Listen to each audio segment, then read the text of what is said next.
Hi everyone. ముందుగా flick toon స్టోరీస్కి మీ అందరికీ స్వాగతం. నేను బాలు. ఈరోజు మీ ముందుకు వచ్చాను మ్యూచువల్ ఫండ్స్ గురించి మాట్లాడడానికి. మ్యూచువల్ ఫండ్స్ గురించి చాలామందికి చాలా రకాలైనటువంటి డౌట్స్ కానీ అపోహలు కానీ ఉన్నాయి.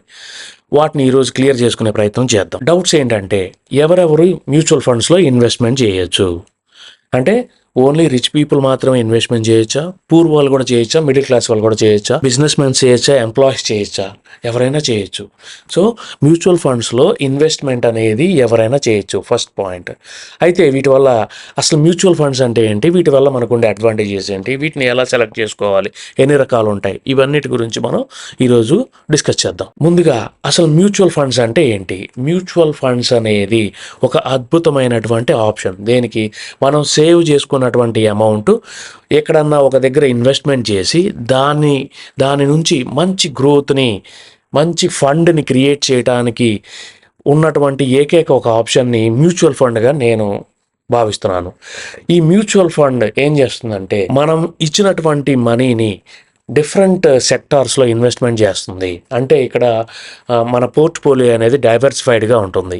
డైవర్సిఫైడ్ పోర్ట్ఫోలియో వల్ల అడ్వాంటేజ్ ఏంటంటే, మనం ఇన్వెస్ట్ చేసిన అమౌంట్ అనేది త్వరగా గ్రోత్ అవుతుంది, వెల్త్ అనేది క్రియేట్ చేయడం జరుగుతుంది. ఈ మ్యూచువల్ ఫండ్ వాళ్ళు ఏం చేస్తారు, ఇన్వెస్టర్స్ దగ్గర నుంచి, డిఫరెంట్ టైప్స్ ఆఫ్ ఇన్వెస్టర్స్ దగ్గర నుంచి అమౌంట్ని, పూల్ ఆఫ్ అమౌంట్ని కలెక్ట్ చేసి వాటిని డిఫరెంట్ అసెట్స్లో ఇన్వెస్ట్మెంట్ చేస్తారు. అసెట్స్ అంటే ఏంటి? బాండ్స్, రియల్ ఎస్టేట్, స్టాక్స్, వీటన్నిటిని అసెట్స్ అంటాం. ఇలా డైవర్సిఫైడ్ పోర్ట్ఫోలియోలో మన యొక్క అమౌంట్ని ఇన్వెస్ట్ చేసి దాన్ని గ్రోత్కి కృషి చేసేటువంటి ఒక బిజినెస్ అనుకోండి, ఒక ఆప్షన్ అనుకోండి, ఒక ట్రేడ్ మార్క్ అనుకోండి, దాన్ని మనం మ్యూచువల్ ఫండ్గా డిఫైన్ చేయొచ్చు, డిస్కస్ చేయొచ్చు. మ్యూచువల్ ఫండ్స్లో 4 రకాలైనటువంటి ఫండ్స్ ఉన్నాయి బేసిక్గా. అవేంటంటే ఈక్విటీ ఫండ్స్, డెప్ట్ funds, hybrid funds, index funds. అంటే ఇవన్నీ ఏంటి? ఈక్విటీ ఫండ్స్ అంటే బేసిక్గా స్టాక్ లాంటి కంపెనీస్లో ఇన్వెస్ట్మెంట్ చేసి మన క్యాపిటల్కి అప్రిషియేషన్ని తీసుకొచ్చేటువంటి టెక్నిక్ని ఈక్విటీ ఫండ్స్ అంటారు. డెప్ట్ ఫండ్స్ అంటే ఏంటి? మనకి ఫిక్స్డ్ ఇన్కమ్ జనరేట్ చేస్తూ, సెక్యూర్డ్గా జనరేట్ చేస్తూ, సెక్యూరిటీ అంటే బాండ్స్ లాంటి వాటిలో ఇన్వెస్ట్మెంట్ చేస్తూ, మన యొక్క క్యాపిటల్ని ప్రిజర్వ్ చేస్తూ, మనకి ఇన్కమ్ని, రెగ్యులర్ ఇన్కమ్ని జనరేట్ చేసేటువంటి ఫండ్స్ని డెప్ట్ ఫండ్స్ అంటారు. హైబ్రిడ్ ఫండ్స్ థర్డ్ది వచ్చేసరికి, హైబ్రిడ్ ఫండ్స్ అంటే ఈక్విటీ ఫండ్స్లో ఉన్నటువంటి అడ్వాంటేజ్ని, డెప్ట్ ఫండ్స్లో ఉన్నటువంటి అడ్వాంటేజ్ని రెండింటిని కలిపి ఒక గ్రేట్ ఆపర్చునిటీని క్రియేట్ చేసి, రిస్క్ని, రివార్డ్ని బ్యాలెన్స్ చేసి ఫండ్ జనరేట్ చేయడానికి యూజ్ చేసే టెక్నిక్ని హైబ్రిడ్ ఫండ్స్ అంటారు. తర్వాత లాస్ట్ది ఇండెక్స్ ఫండ్స్. అంటే ఇది ఒక స్పెషల్ కైండ్ ఆఫ్ ఫండ్స్. మార్కెట్లో ఇండెక్స్ ఫండ్ లాంటివి ఇవి. ఫర్ ఎగ్జాంపుల్ నిఫ్టీ, సెన్సెక్స్ లాంటివి. ఆ బోర్డు వాళ్ళు ప్రొవైడ్ చేసినటువంటి డిఫరెంట్ సెక్టార్స్లో, డిఫరెంట్ ఫార్ములాలో, డిఫరెంట్ ప్యాటర్న్లో మన యొక్క అమౌంట్ని ఇన్వెస్ట్మెంట్ చేసి దాన్ని గ్రోత్కి క్రియేట్ చేయడానికి ట్రై చేసేటువంటి టెక్నిక్ని ఇండెక్స్ ఫండ్స్ అనొచ్చు. తర్వాత మ్యూచువల్ ఫండ్స్ వల్ల అడ్వాంటేజెస్ ఏంటి? బేసిక్గా మ్యూచువల్ ఫండ్స్ వల్ల 4 అడ్వాంటేజెస్ ఉన్నాయి. అవేంటి? 1 డైవర్సిఫికేషను, 2 ప్రొఫెషనల్ మేనేజ్మెంట్, 3 ఎఫర్టబిలిటీ, 4 ట్రాన్స్పరెన్సీ.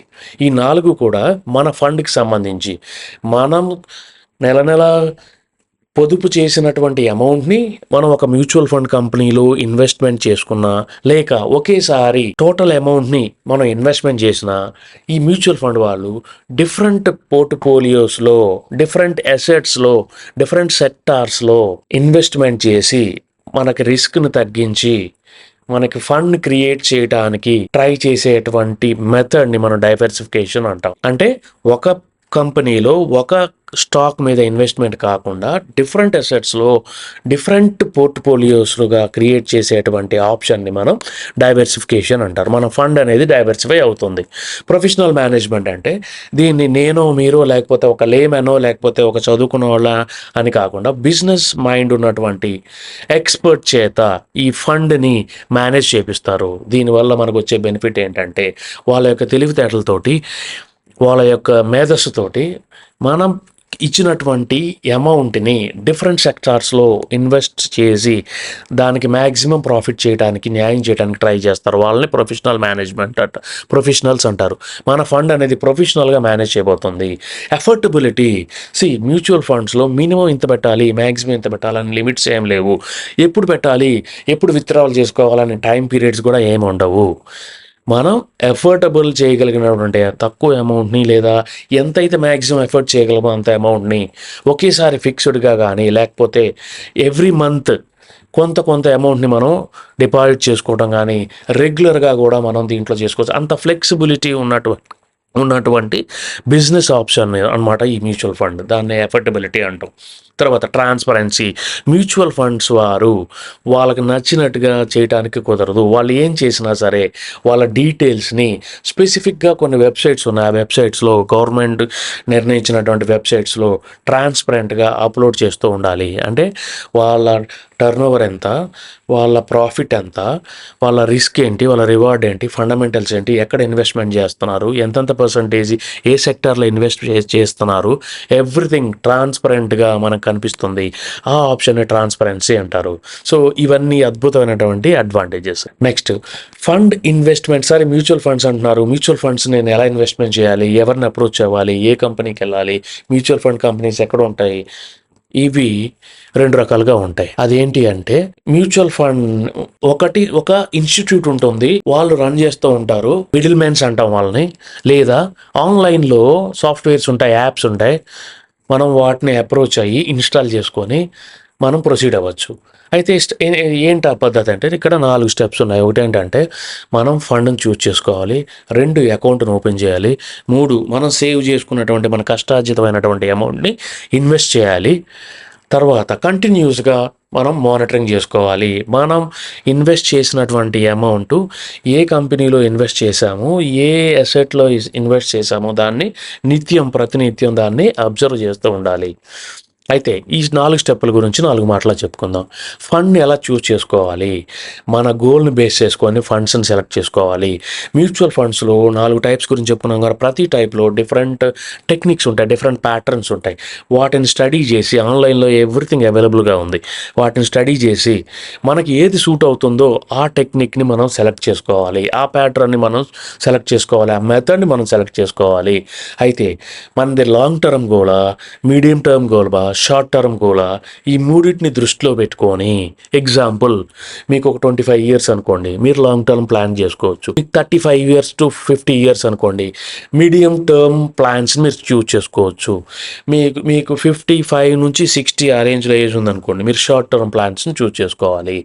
మనం చూస్ చేసుకున్నటువంటి టైంని బేస్ చేసుకొని దాంట్లో రిస్క్ రివార్డ్ ఉంటుంది. సో మనం ఎంత రిస్క్ని బేర్ చేయగలమో దాన్ని బేస్ చేసుకొని ఆ పర్టికులర్ స్పెసిఫిక్ ఫండ్ని మనం చూస్ చేసుకోవాలి. ఎగ్జాంపుల్స్ని తర్వాత వీడియోలో చెప్తాను నేను మీకు క్లియర్గా. అయితే సెకండ్ ఏం చేయాలి, మనం ఒక ఫండ్ని సెలెక్ట్ చేసుకున్న తర్వాత మనం అకౌంట్ ఓపెన్ చేసుకోవాలి. ఒక ఇన్స్టిట్యూట్ హెల్ప్తో కానీ ఆన్లైన్లో ప్లాట్ఫామ్స్ చాలా ఉన్నాయి ఈ మధ్య. Example grow app, angel, Zerodha, ఇలా చాలా యాప్స్ ఉన్నాయి. ఏదో ఒకటి చూస్ చేసుకొని మనం ఇన్స్టాల్ చేసుకొని కేవైసీ కంప్లీట్ చేసుకొని అకౌంట్ ఓపెన్ చేసుకొని ఫండ్ చూస్ చేసుకున్న ఫండ్లో మనం సిప్ ద్వారా కానీ లేదా లంసమ్ ద్వారా కానీ అమౌంట్ని మనం ఇన్వెస్ట్మెంట్ చేసుకోవచ్చు. తర్వాత ఇన్వెస్ట్మెంట్, ఇప్పుడు అదే చెప్తున్నాను. ఇన్వెస్ట్మెంట్స్ అనేవి 2 రకాలు, రెగ్యులర్, డైరెక్ట్ అని 2 ఉంటాయి. రెగ్యులర్ అయితే థర్డ్ పార్టీ హెల్ప్ ద్వారా మనం ఇన్వెస్ట్మెంట్ చేస్తాం. డైరెక్ట్ అంటే మనమే డైరెక్ట్గా ఇన్వెస్ట్మెంట్ చేసుకుంటాం. సో దీంట్లో మళ్ళీ 2 రకాలు ఉన్నాయి. సిప్ అనే ఒకటి ఉంటుంది, లంసమ్ అని ఉంటుంది. సిస్టమాటిక్ ఇన్వెస్ట్మెంట్ ప్లాన్ అంటే ఎవ్రీ మంత్ ఒక 5,000 కానీ, ఎవ్రీ మంత్ 500 కానీ, ఎవ్రీ మంత్ 50,000 కానీ, 5 lakhs కానీ సిస్టమాటిక్గా ఎవ్రీ మంత్ ఆటోమేటిక్గా మన అకౌంట్ నుంచి కట్ అయిపోయేటట్టు మనం ప్లాన్ చేసుకోవచ్చు. లేదా మనకు నచ్చినప్పుడు, మనకు డబ్బులు వచ్చినప్పుడు ఇన్వెస్ట్మెంట్ చేసుకునేదాన్ని లంసమ్ అంటారు. ఈ 2 మెథడ్లో ఏదో ఒక దాన్ని చూస్ చేసుకొని మనం ఇన్వెస్ట్మెంట్ చేసుకోవాలి. లాస్ట్ బట్ నాట్ లీస్ట్, మనం ఈ మ్యూచువల్ ఫండ్ ఇన్వెస్ట్మెంట్ ప్రాసెస్లో కేర్ఫుల్గా ఉండాల్సినటువంటి step 4th step. Once investment చేసిన తర్వాత every day, every week, every month, every year మన ఫండ్ గ్రోత్ రేట్ని లేకపోతే డ్రాప్ రేట్ని రెండింటిని మనం మానిటర్ చేసుకోవాలి. అవసరమైతే ఒక ప్లాన్లో నుంచి ఇంకో ప్లాన్లోకి, ఒక కంపెనీ నుంచి ఇంకో కంపెనీలోకి మనం మన ఫండ్ని మూవ్ చేయాలి లేదా స్విఫ్ట్ చేయాలి. మన ప్లాన్ చేంజ్ చేసుకుంటూ ఉండాలి ఇఫ్ నెససరీ. వాటి గురించి కూడా తర్వాత మాట్లాడుకుందాం. ఈ అడ్జస్ట్మెంట్ వల్ల మనం మ్యాక్సిమం లాస్ అవ్వకుండా బెనిఫిట్ పొందడానికి ఛాన్స్ ఉంటుంది. తర్వాత ఈ మ్యూచువల్ ఫండ్స్ని మనం ఇన్వెస్ట్మెంట్ చేసుకోవచ్చు అని చెప్తున్నాం, ఫండ్స్ని చూస్ చేసుకోవచ్చు అని చెప్తున్నాం, రకరకాల టైప్స్ ఆఫ్ ఫండ్స్లో మనం సెలెక్ట్ చేసుకోవచ్చు అని చెప్తున్నాం. అయితే అదర్ ఎక్స్పెన్సెస్ ఏమైనా ఉంటాయా, అదర్ ఫీస్ ఏమైనా ఉంటాయా, వాటి గురించి కూడా మాట్లాడుకుందాం. మ్యూచువల్ ఫండ్కి సంబంధించి ఫీజు కానీ ఎక్స్పెన్సెస్ కానీ 3 టైప్స్ ఉంటాయి. Expense ratio, entry load, exit load అని 3 టైప్స్ ఉంటాయి. ఎక్స్పెన్స్ రేషియో అంటే మన ఫండ్ని ఇన్వెస్ట్మెంట్ చేసినప్పుడు ఈ ఫండ్ని రన్ చేయడానికి కావలసినటువంటి ఆపరేషనల్ కాస్ట్ని ఎక్స్పెన్స్ రేషియో అంటారు. ఇది మ్యూచువల్ ఫండ్స్లో చాలా తక్కువగా ఉంటుంది, మైన్యూట్గా ఉంటుంది, నెగ్లిజిబుల్గా ఉంటుంది, బట్ ఇది ఉంటుంది. దీన్ని మనం ఒకసారి స్టడీ చేసి మ్యూచువల్ ఫండ్స్ని సెలెక్ట్ చేసుకోవాలి. తర్వాత మనం అమౌంట్ ఇన్వెస్ట్ చేసేటప్పుడు, ఎంట్రీ చేసేటప్పుడు కొంత పర్సంటేజ్ ఆఫ్, అది కూడా చాలా నెగ్లిజిబుల్ పర్సంటేజ్ ఉంటుంది, ఆ పర్సంటేజ్ని ఈ పర్టికులర్ యాప్ కానీ మీడియేటర్స్ కానీ తీసుకుంటారు. దాన్ని ఎంట్రీ లోడ్ అంటాం. ఎగ్జిట్ లోడ్ అంటే మన మనీతోటి కొన్ని యూనిట్స్ని మ్యూచువల్ ఫండ్స్లో మనం పర్చేజ్ చేసినప్పుడు, మన టైం పీరియడ్ అయిపోయినప్పుడు కానీ లేదా మనకి అమౌంట్ అవసరమైనప్పుడు కానీ ఆ యూనిట్స్ని రీడీమ్ చేసుకుంటాం. రీడీమ్ చేసుకున్నప్పుడు కొంత పర్సంటేజ్ ఆఫ్ అమౌంట్ని వాళ్ళు మనకి కట్ చేస్తారు, చార్జ్ చేస్తారు. దాన్ని ఎగ్జిట్ లోడ్ అంటాం. తర్వాత మ్యూచువల్ ఫండ్లో బేసిక్గా 2 టైప్స్ ఆఫ్ పారామీటర్స్ని మనం కంటిన్యూస్గా మానిటర్ చేసుకోవాలి. ఒకటి పెర్ఫార్మెన్స్, 2 రిస్క్. పెర్ఫార్మెన్స్ అనేది టైం టు టైం చేంజ్ అవుతుంది. యాన్యులైజ్డ్గా ఇయర్లీ, సంవత్సరానికి ఒకసారి దీన్ని ఈ రిటర్న్స్ని సమ్అప్ చేస్తారు. అది పర్సంటేజ్లో ఉంటుంది. అంటే 12%, 24%, 6%. అంటే నేను చెప్పిన ఈ నెంబర్సే కాదు, 0 నుంచి మొదలెట్టి అన్ని నెంబర్స్లో పర్సంటేజ్ ఉంటుంది. 12% అంటే 100కి 1 రూపీ లాభం కానీ 1 రూపీ లాస్ కానీ. 24% అంటే 100కి 2 రూపీస్ ప్రాఫిట్ కానీ 2 రూపీస్ నెగిటివ్ కానీ. ఈ పెర్ఫార్మెన్స్ని యాన్యులైజ్కి సమ్అప్ చేసి ఆ పర్సంటేజ్ని మనకి కౌంట్లో చూపిస్తారు, ఫిగర్స్లో చూపిస్తూ ఉంటారు. దాన్ని పెర్ఫార్మెన్స్ అంటారు. అది పాజిటివ్గా ఉందా నెగిటివ్గా ఉందా అనేది మనం మానిటర్ చేసుకోవాలి.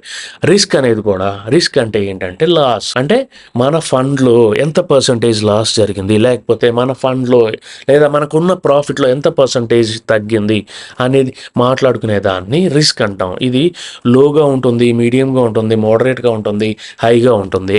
ఇది మనం చూస్ చేసుకున్నటువంటి టైం టెన్యూర్ని బట్టి, ఇందాక మనం మాట్లాడుకున్నట్లుగా మనం చూస్ చేసుకున్నటువంటి ఫండ్ టైప్ని బట్టి, మనం చూస్ చేసుకున్నటువంటి మన ఆబ్జెక్టివ్ని బేస్ చేసుకొని ఉంటుంది. సో మన ఏజ్ని బట్టి మనం చూస్ చేసుకోవాలి. తర్వాత మనం తక్కువ అమౌంట్ కానీ లేదా ఎక్కువ అమౌంట్ని ఓపెన్గా మార్కెట్లో ఇన్వెస్ట్మెంట్ చేస్తున్నాం కాబట్టి we are accountable to the government. అంటే మనకు వచ్చే ప్రాఫిట్లో మనం ట్యాక్స్ పే చేయాలి. అవి 3 టైప్స్గా ఉంటాయి. Short term capital gains, long term capital gains, dividend incomes అంటారు. So short term capital gains అంటే 1 ఇయర్ బిలో, అంటే లెస్ దాన్ 1 ఇయర్లో మనకు వచ్చినటువంటి ప్రాఫిట్ని, మనం పెట్టిన ఇన్వెస్ట్మెంట్ కాదు, ఇన్వెస్ట్మెంట్ కాకుండా ఇన్వెస్ట్మెంట్కి ప్రాఫిట్ ఉంటుంది కదా, ఆ ప్రాఫిట్ని మన రెగ్యులర్ ట్యాక్సబుల్ స్లాబ్స్లోకి చూపించాలి. ఆ వచ్చినటువంటి ప్రాఫిట్ని మన ఇన్కమ్గా చూపించాలి. మనం ఏ స్లాబ్లో ఉంటే ఆ స్లాబ్లో ట్యాక్స్ పే చేయాలి. లాంగ్ టర్మ్ క్యాపిటల్ గెయిన్ అంటే 1 ఇయర్ కంటే ఎక్కువ మన ఫండ్ ఆ మ్యూచువల్ కంపెనీలో ఇన్వెస్ట్మెంట్ అలాగా ఉంటే, మనం వచ్చిన ప్రాఫిట్లో 1 lakh కంటే ఎక్కువగా ఉంటే, 1 lakh కంటే ఎక్కువ అమౌంట్ని మనం రీడీమ్ చేసుకుంటుంటే 10%, మన గెయిన్లో 10%ని మనం మన గవర్నమెంట్కి ట్యాక్స్ పే చేయాలి. ఇలా 2 టైప్స్ ఆఫ్ ట్యాక్సెస్ ఉంటాయి. మూడోది డివిడెంట్ ఇన్కమ్. కంపెనీస్ మనకి వాళ్ళకు వచ్చినటువంటి ప్రాఫిట్లో కొంత పర్సంటేజ్ని డివిడెంట్ రూపంలో కస్టమర్స్కి పే చేస్తారు. దాన్ని కూడా అది మన రెగ్యులర్ ఇన్కంలో చూపించి మన రెగ్యులర్ స్లాబ్లో మనం గవర్నమెంట్కి ట్యాక్స్ని పే చేయాలి. మనం రెగ్యులర్గా చేసే జాబ్స్ ద్వారా మనం రెగ్యులర్గా చేసే చిన్న చిన్న బిజినెస్ ద్వారా, మనం రెగ్యులర్గా చేసే సేవింగ్స్ ద్వారా మనం వెల్త్ని ఎప్పటికీ క్రియేట్ చేయలేము. We don't create funds, they are created by saving and investing them in a proper way, proper channel. అవి ఆటోమేటిక్గా గ్రో అయ్యి మన ఫ్యూచర్కి, మన పిల్లలకి హెల్ప్ అవుతాయి. నేను చెప్పిన కంటెంట్ కనుక యూస్ఫుల్గా ఉంటే లైక్ చేయండి, షేర్ చేయండి, కామెంట్ చేయండి. Thank you.